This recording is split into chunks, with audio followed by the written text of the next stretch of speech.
We're going to have anybody else coming. So I want to start by saying thank you to everybody who is showing up today. This shelter and the planning of it means the world to us, and we really want our community to be a part of that, so thank you guys. My name is Bee. I'll be facilitating today's discussion a little bit. We really just wanted to give everybody an opportunity to ask questions and understand the process that we're going through and where we're at in that process. Let me see. So really, I kind of want to stress this meeting is going to be about the shelter facility itself. If there are any other concerns or anything that anybody wants to discuss, I encourage you to reach out to the proper department, whether that's something with the shelter or with city or county animal control, and they can help you. I just want to keep this meeting on track by it being about the facility only.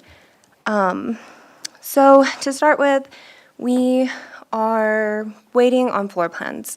So there's not a lot of room for any changes to those, but I do want to share what we're planning for and what the facility should have included in it. There are some slight tweaks that we will make, just kind of as we get the designs back and deciding on how we want to lay everything out. But all of the inclusions that we want are pretty much set up, and we may change things and tweak things as needed. Okay, so this has been a long journey. I think we've been working on this for maybe about 2 years. So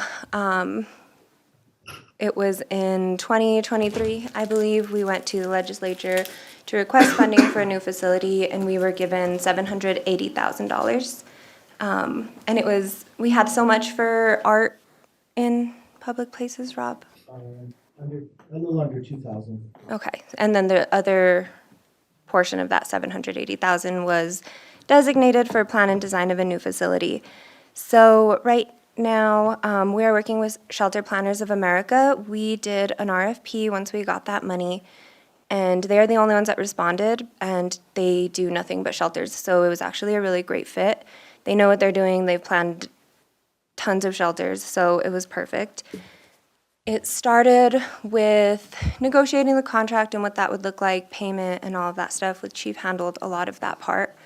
And from there, we sent them a lot of numbers, population numbers, projected population, shelter numbers, what we can hold, what we typically have, our length of stay. I mean, they wanted everything.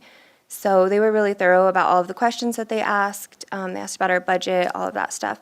And then they asked about our plans, if we want to grow, if we want to eventually have more staffing, if we, just tons of questions about stuff like that. So once we sent those numbers, they came back to us and they wanted to actually meet in person. And so we met with one of their employees, Alan, who has kind of been guiding this whole process for us.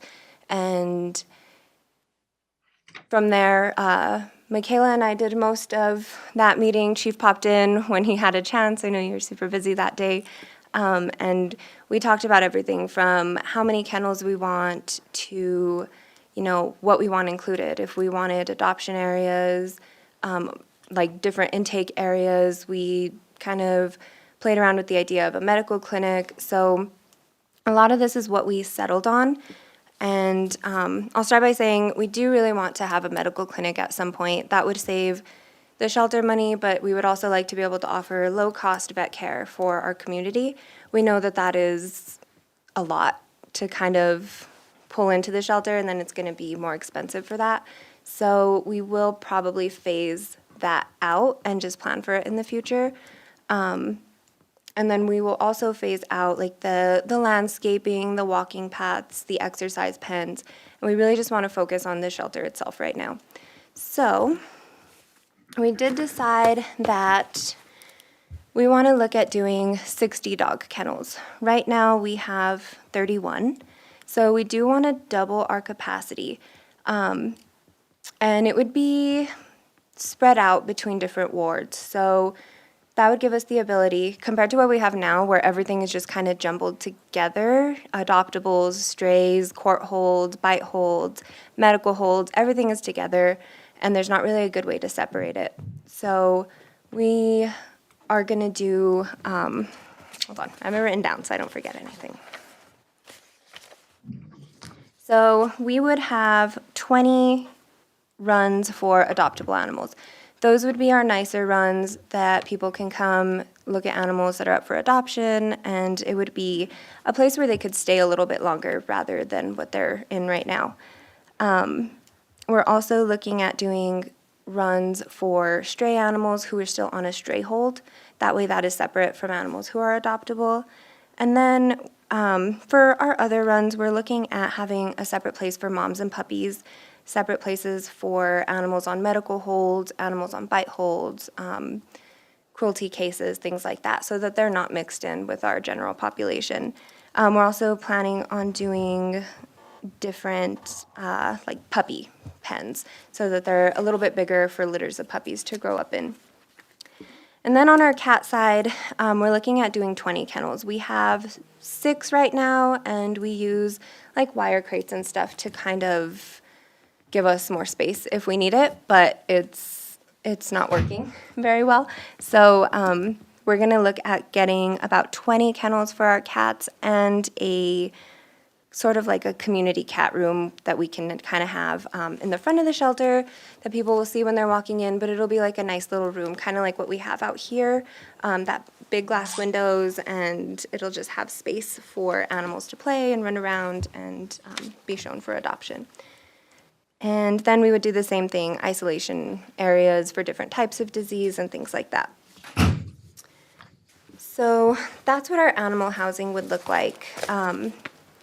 It would still be indoor and outdoor. We really like that about our current facility, that they can get fresh air, but it's really difficult for us. It's really hard to keep warm in the winter and cool in the summer. We can't really close anything up when the elements are crazy.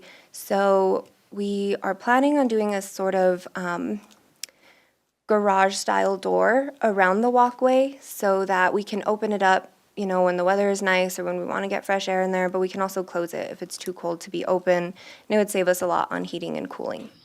And then it would make it safer and easier for staff to clean when they're not out there in the middle of a blizzard, skating around trying to get dog kennels cleaned. So that was a huge consideration for us. And then our cats would also have kind of a little outdoor area, that way they can get some sun and be out in the fresh air too. So our lobby right now is a huge issue for us. It's loud, there's no noise cancellation, and it's really small. So that's another big thing we really wanted, was a nice sized lobby so we can have multiple customers in at a time. And so we're looking at a good sized lobby. I think we're looking at about 300 square feet. And that wouldn't have, you know, staff desks like our lobby has now. That would just be a waiting area. We would also have a sort of little retail area where we can resell pet supplies or like shelter merchandise, help get us a little more income, because an animal shelter is a never-ending pit for money. So we thought that was really cool. We would also have like pet food pantry and some other like community resources in that lobby area. And then off of our lobby, we really wanted to have an education center. And that would basically be a multi-purpose room, something we could host more fun community engagement sort of style activities.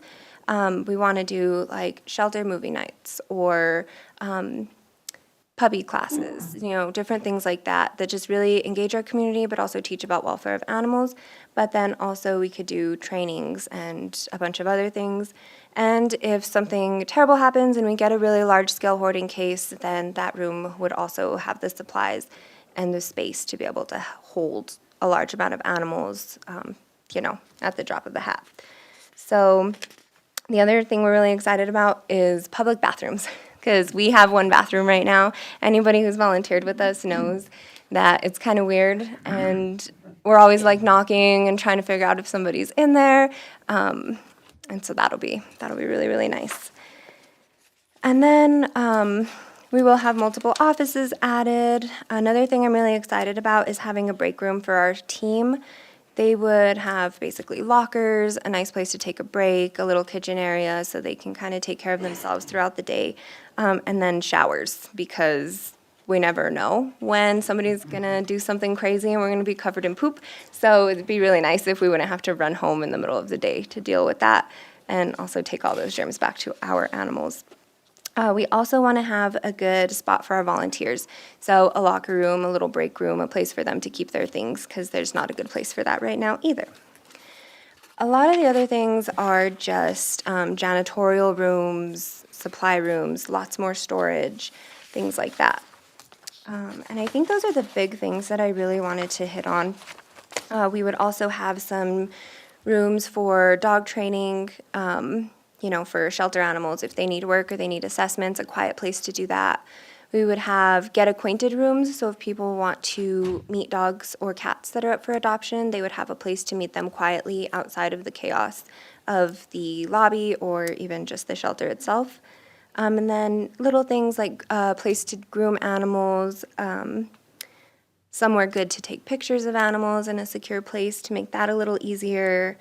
And then I think our officers will be really excited. We want to do a Sallyport garage-style room for them to drive their trucks into, so there's never a risk of getting to the shelter and needing to unload a dog and then that dog getting past them and then running away, climbing fences.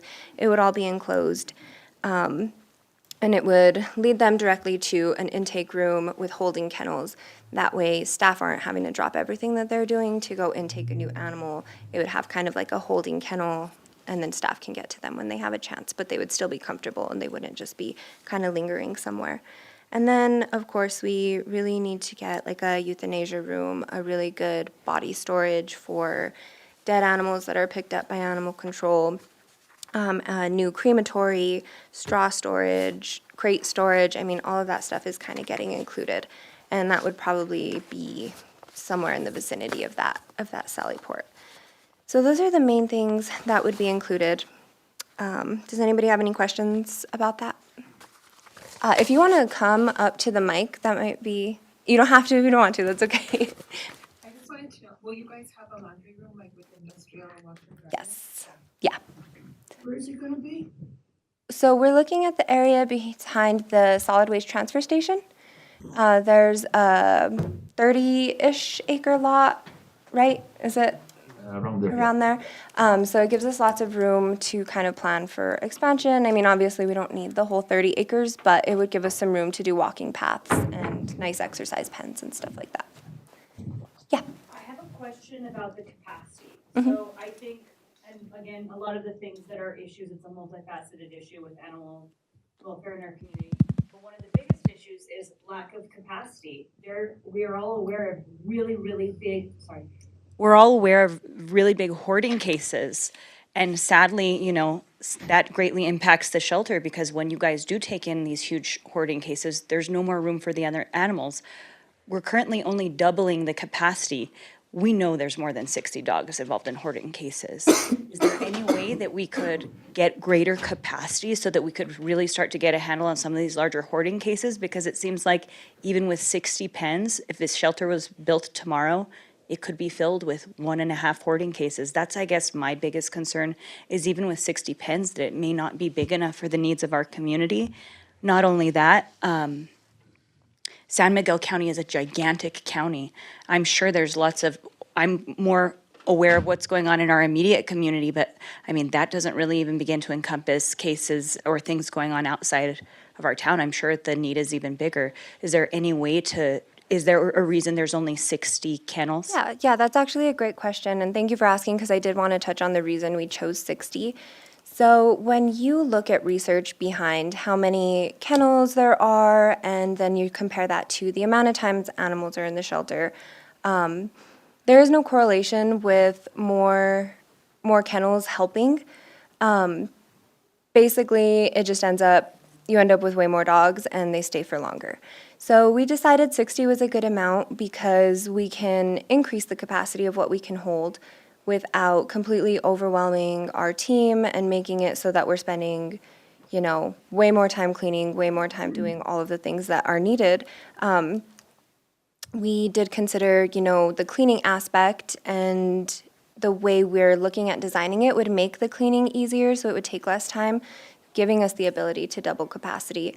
But the issue with the dogs at large is gonna need to be solved, because we could have 100 kennels, we could have 200 kennels. They're all gonna be full, and it's just not feasible. So 60 was what was feasible. We did also look at studies of what other shelters in areas about our size use, and we still went bigger than that.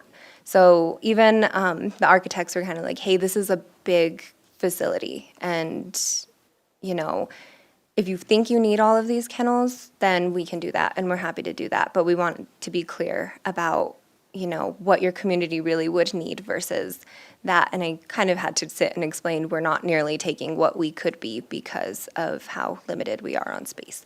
And so we all kind of decided together that 60 was a really good number. And then there is always room for expansion if we get to that point. Yes, Laura? I don't know if your budget is just like the physical facility, but like how does staff get affected? Because obviously you need more anyway, and you'll need more for a bigger space. And then also might all the, I'm picturing like the improvement of like the plumbing and electric being where you need it and stuff would be like life-changing for you guys. And so would that also affect like being able to move animals quicker, serve, all the animals' needs quicker? I do So think kind it of a will. multi-part question. Yeah, so a big thing that all of our staff have heard multiple times, and a lot of our volunteers too, is that people don't want to adopt from our shelter because it's a mess. It looks crazy, it's falling apart. They don't feel comfortable getting animals from a shelter that's in the condition that ours is in. So we notice that when we look at these places with really nice shelters, they have a lot more interest. People feel a lot more comfortable actually going into these shelters, and they're welcoming. Our lobby is not welcoming. It doesn't matter how hard we try. Anybody who's been in there, it's chaos and it's hard. So, while we've tried to change things and move things around and make it work, we know that a new shelter would just be way more welcoming. It would probably get us a lot more visitation. You might get more visitation from outside of Vegas. Yeah. You know, Yeah, and if it was available for you. easier for our team to work in, I think we could be doing a lot more. We could be getting pictures way easier. We could be doing assessments easier. But right now, we're so busy trying to deal with all of the little things that it's just not really possible for us to do everything that we really want to do. Especially with like community programs and things like that. I think we could do a lot more events and a lot more things if we weren't just trying to get through and simply get pictures of our animals, or, spend most of our time doing that, because we lose somebody for an adoption event, and that is difficult because then the team at the shelter doing the animal care is down another teammate. So I don't really know how to answer the questions about future staffing or anything. That's something I would really love to see, is more staff, and I know it's something that's kind of been worked on. And if I could add to that too, we also, when we sat down and spoke with Shelter Planners of America, we didn't just, say this is what we can do and we want to be limited on space. And I think the facility that we talked about now is about 30,000 square feet. So it's going to be a massive new facility. But we wanted something that's going to be around for generations to come, and also that we could build onto as we expand this animal care center. We're not running into the issues that we have now currently. And also a good location that's going to be best for the animals, best for the community, and best for the employees that are working there. And somewhere that's also easy access to the community from the county or the city side. Staffing, of course, looking into it in the budgets, there's always room to work on that and increase it. But it's just really the supply and demand of what we have at that time too. The new facility though, I think in the ballpark, what we're looking at is around $12 million. When I pulled the medical clinic out to phase that out, it actually brought it down to about 7 or 8. Yeah. So, and we wanted to include that medical clinic immediately, but if that was gonna come out, it's still gonna be in a position that when we phase that out, it'll just be added onto the building and, continue moving on from there.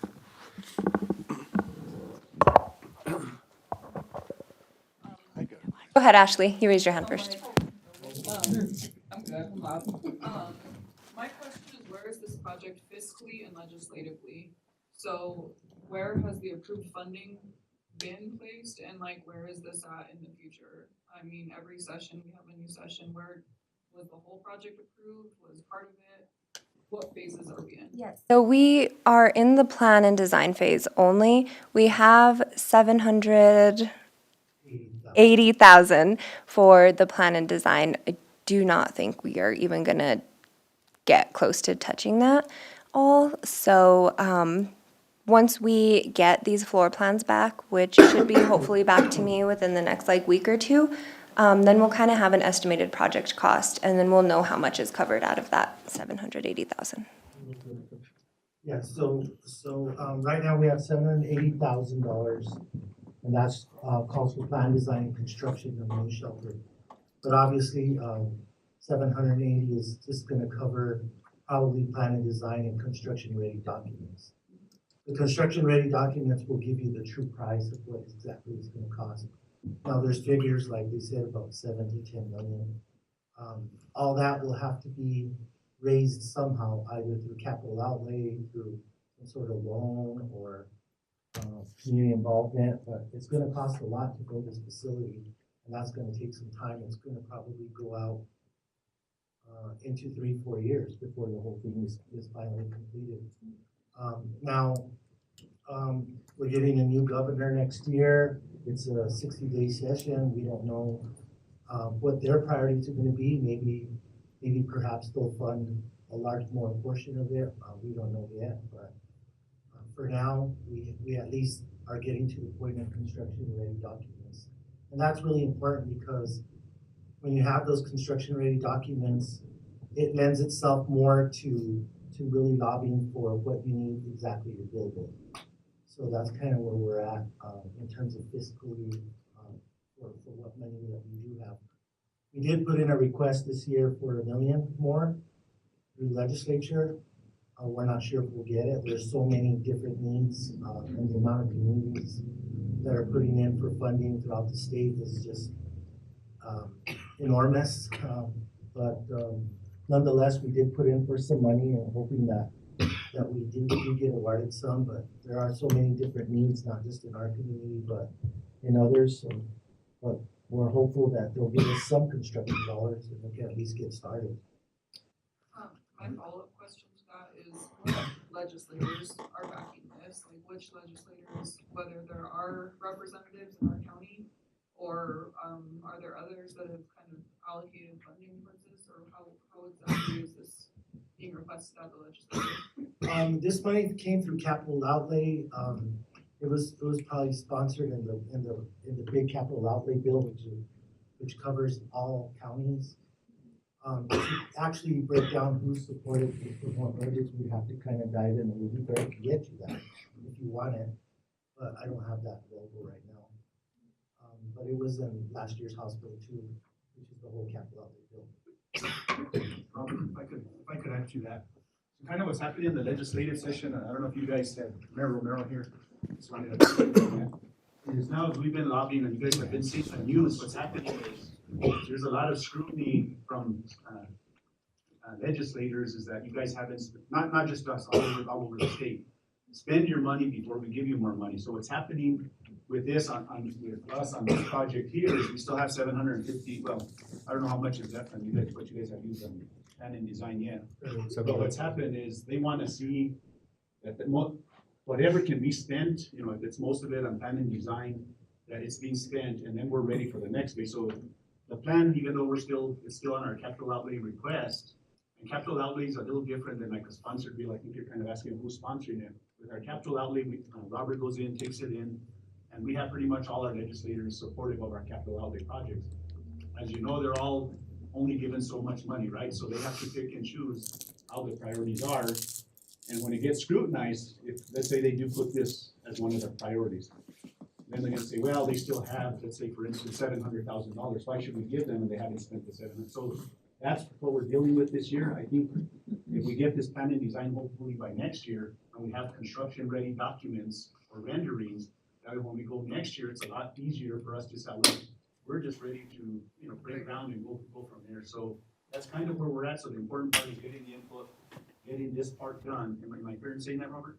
Yeah, absolutely. I mean, I think that the construction-ready documents are the main focus of this project. Because once you have those, then you can go talk to the governor and to the legislative finance council and the LFC and the main players at the legislature and say, look, okay, we have these documents, they're ready to go, we're ready to build, we need X amount of dollars. Yeah, and to add to that, like, the hard part for us is we could go in a legislator, maybe they only have so much money and they give us 50,000. 50,000 isn't gonna make a dent on this, and when you get that appropriation, you only have, construction is 2 years, right, Robert? Infrastructure grants are 4 years and. So you only have so long to spend that money, but if you're not ready to spend it, then you'll lose it. So it's kind of, we're careful on how we're getting that money, so the big part is getting this portion of the documents ready. Can I add that moving forward, this is something that's so important for our whole community. If you need us, just communicate with, people in the community when it's time to go to the legislature and help advocate for how important this is. We'll bring some tiny crippled little dogs and stuff. And we'll make them feel, we'll make them give us that money. Big ones too. And I think that's important too, because, for the longest time, unity as a city and asking the state for stuff goes a lot further than everybody being on different pages and asking. And I think that's what the mayor's done an excellent job of tying that up, and we've seen greater success with that. And I think that's why we were successful in getting the 750,000, because we did have the county, when we did put the request, supporting this whole thing, so. I mean, just getting over this, when we get these documents and we get renderings that we could actually go and say, hey, this is what it's gonna look like, this is what we want. It's an easier sell, because at the end, the legislature wants to, because everybody has wish lists. Unfortunately, many communities don't have skin in the game, as they call it, right? Well, everybody can have a wish list, but you're not really serious about it. If we give you money, then you're gonna never spend it, because that's what's happening right now in the statewide.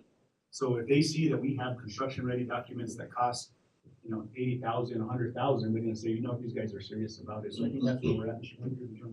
Absolutely, Robert, and I, city manager, I would just echo and ditto everything that's been said so far, but I just want to give a shout out to all of the people day in and day out that are taking care of the work first. And just say this, we hear, and I hear based on feedback from the mayor and council, but just from my own eyes, that we have to upgrade what we have right now. And so the chief and I, we're gonna work with the whole team in animal control to do some intermediate steps that can help us free up space right here, right now, to make sure that we have a little more space. So stay tuned. We're working on a few things to expand temporarily the space that we have here, and to make sure that we have a little more working room to do the things that not only you do, but all the volunteers do. We really appreciate all the volunteers and the work you do day in and day out. So they're spot on, absolutely. Once we get those drawings in hand, that's really when we want to make sure we organize and get you all to come join us as we, not at the session necessarily only, but in the interim of the session, to speak to not only our local legislators, but all those legislators that we know that are strong advocates for animals, animal welfare, and the work that everybody I know here is committed to. So I'm all in to do and follow the lead of the mayor's vision with the council and all the work that's happened in coordination with Robert in seeking those dollars. So we're excited. It's gonna take a little time, but we're gonna take some intermediate steps to kind of ease the burden a little as we get to that point of having a built out facility. Good, chief? Yes, sir. Sorry. One last question. And what about how is the county and the city kind of working this project together? Right now, we pretty much so on the needs assessment when we met, animal shelters planner sent down, so we talked about, I thought we were building a hospital when I was sitting in this meeting. We talked about flooring material and how the bacteria, and it was pretty crazy, but pretty much, off of that needs assessment, we discussed the intake of animals, the issues we're having in the community, our staffing numbers, what we'd like to see in the future as far as the low-cost vet clinics. And from there, the shelter planners kind of organized everything into this is the square footage you're gonna need and all that. So this is our first meeting where we've involved outside of that first meeting that we had, just as a needs assessment, in getting it going. So the county's been present now, with us, and that initial meeting was just our needs of what we wanna do and what we wanna see in the future too, so. Did anyone else have any questions? Can the county contribute financially, and will they? If I could touch on that. So initially, when we received this funding, it was one of our priorities as a city going into the funding. We teamed up with the county and got their support as well. And they also requested the funding in assistance. So it was a joint effort to receive the money on the initial capital outlay funds. So they did help us secure the money from the legislature. Another thing, the city through their other consultant did put in a claim with FEMA for the shelter, our current shelter. They're calculating all of that. We're not sure 100% that we will get awarded by FEMA, but the city did put in a claim for the animal shelter because when the fires happened, we did get an overrun of animals and there was smoke damage and things like that. So the city did put in a claim. We'll see what happens. Hopefully it's awarded and we can at least put it towards the shelter.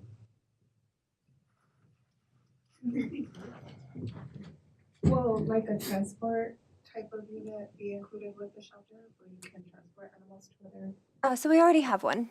We have a really, really nice van. And we do transfers every time that we can. It's just everybody is so full right now. Every transport partner we used to have, they're drowning. We actually, for the first time in a long time, got a transport to Longmont, Colorado, which is a shelter we used to work with frequently, and they've just been so full in their community, but they just took, I think, 6 from us. So Monty and I made the trip, and we took them some dogs, and we're trying to build that partnership back up now that they're getting some space and things are alleviating on their end. We also work with Animal Humane in Albuquerque. We've worked with both shelters in Colorado Springs. We have multiple rescues. We work with Best Friends Animal Society. We're actually planning a flight transport right now for March. So we do a lot of transfers. It's just everybody's so full that when we do transfer, it's maybe a couple at a time. And prior to the issues that we're having in Colorado, we did, it was a pretty hefty investment into that van that we purchased. But I think we were able to take up to 40 we've taken at one time. There's puppies and some dogs. When we were experiencing the floods, we moved almost everybody. Yeah, we're able to fit them in that van. So it's a pretty big van that we purchased and still low mileage and will be included into our new shelter. So there's things in the intermediate that are being taken care of. I know this is a kind of different subject, but it's kind of still related. San Miguel County really gets screwed because Mora has no animal control, nothing.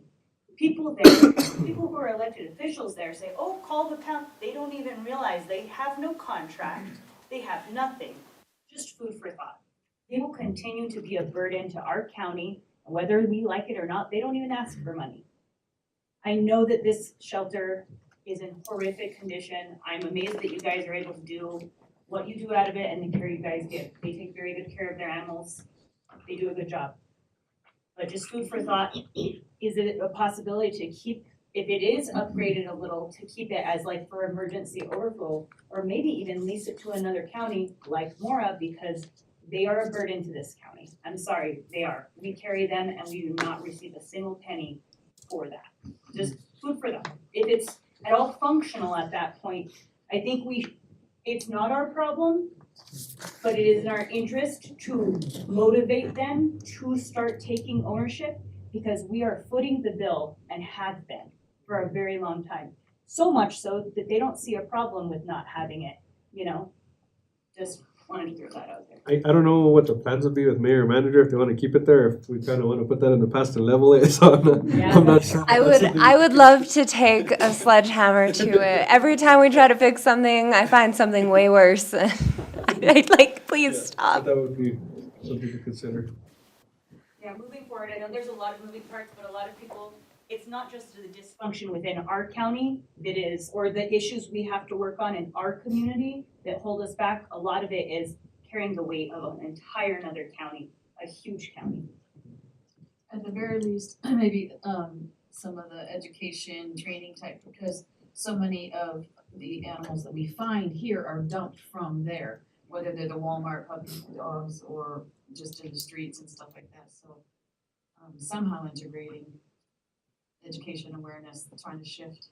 I mean, not gonna do that everywhere, but it'd be nice if there was like a Mora Laura, come here, we'll teach you. section, something. It's been hard, I mean, because we can't help their jurisdiction, but we do try to point them in the directions of resources too.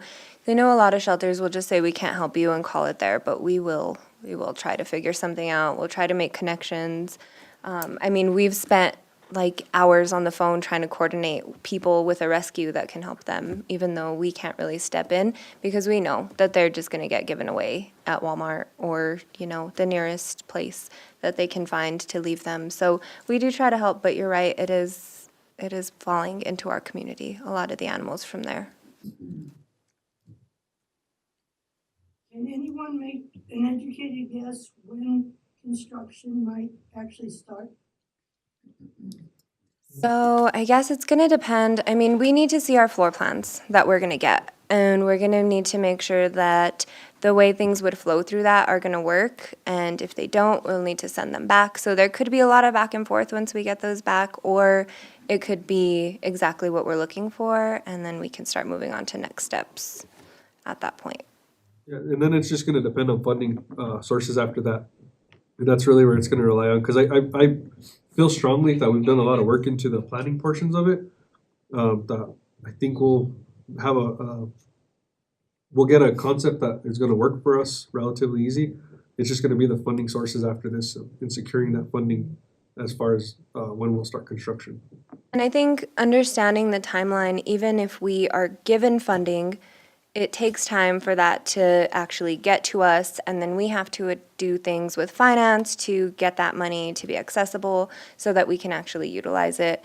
And then from there, we have to do paperwork to put in once we've received a quote on what a project cost is gonna be. So it does take a lot of time, so even though we may get the money, there's just a lot of things that come with actually being able to use it, because the city wants, you know, to be accountable of everything that's going on. So it just takes a lot of time. So just understand that, well, I know this has seemed like it's been a long time that we've had this money, but we've put in a lot of work. We did the RFP. We had to transfer that money into the right line items to, you know, be able to use it.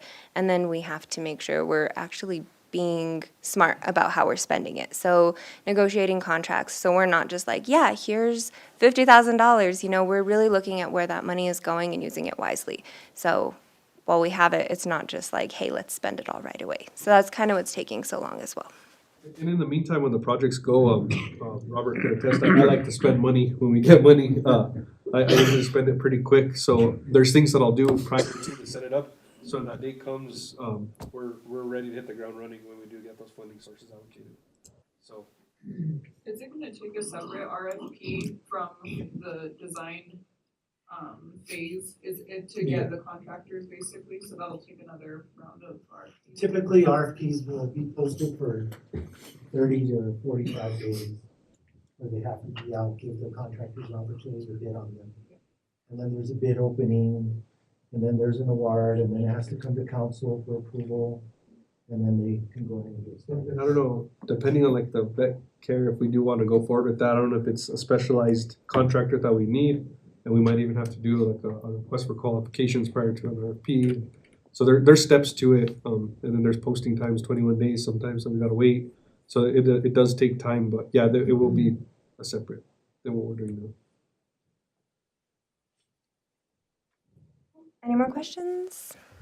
No? Awesome. Well, thank you everybody for being here. Once we know what these floor plans and estimates look like, we will definitely update everybody. And I just want to thank my team up here. These ladies are the reason that I can make the meetings and I can do all of this. So.